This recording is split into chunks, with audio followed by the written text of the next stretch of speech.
আইপিএলে কি শুরু হয়েছে আধুনিক ক্রিকেটের দাসপ্রথা। 22 গজে বল হাতে বোলাররা যেন আধুনিক ক্রিকেটের দাস। 4 ছক্কার ফুল ঝুড়িতে রান তোলার রেকর্ড বুক ভেঙে হচ্ছে খান খান। ক্রিকেট জেনে হাত ভদ্রলোকের খেলা, কিন্তু এক যুগ পর বলার কি আর হতে চাইবেন কেউ।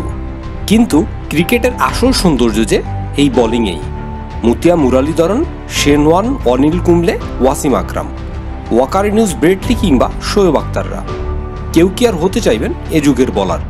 ভারতের পিচগুলো স্পিন বান্ধব হিসাবে পরিচিত থাকলেও এবার স্পিন বোলারদের একাদশে রাখছেন অধিনায়করা অনেক ভেবেচিন্তে।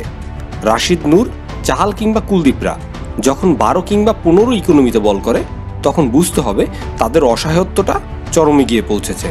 মোহিত শর্মা কিংবা লোকি ফার্গুসনের মতো অভিজ্ঞ বোলাররা যখন লজ্জার রেকর্ড করেন, তখন বুঝতে হবে পেস বোলিংটাও যে ধোপে টিকছে না। পিচ, বাউন্ডারি লাইন সবই যেন ব্যাটারদের অনুকূলে, মারে যেন কোনো কমতি না হয়, সেজন্য বাড়ানো হয়েছে ইম্প্যাক্ট প্লেয়ারের নিয়ম। ইম্প্যাক্ট আর সাবস্টিটিউট ইম্প্যাক্টের জাতাকলে এক যুগ পর্যায়ে আর কেউ বলার হতে চাইবেন না, সে বিষয়ে নিশ্চিত ধারণা পাওয়া যায়। ইনিংস ভর্তি 4 ছক্কার ফুল ঝুড়ি থাকলেও দর্শকদের মাঝে আর দেখা যাচ্ছে না আবেগ, হতাশা, চোখের জল কিংবা বিমর্ষতা। কমেন্ট্রিতেও আর পাওয়া যায় না সে আগের এক্সাইটমেন্ট। স্যাম কারান তো বলেই বসলেন, ক্রিকেট এখন বেসবলে পরিণত হয়েছে, তাই না? আইপিএলে ব্যাটে বলের লড়াইয়ে ভারসাম্য চান সৌরভ গাঙ্গুলি, আর রবিচন্দ্র আশ্বিন বললেন বলারদের বাঁচান। আর এ সময় ক্রিকেট না খেলায় সৃষ্টিকর্তাকে ধন্যবাদ দিয়েছেন ওয়াসিম আকরাম।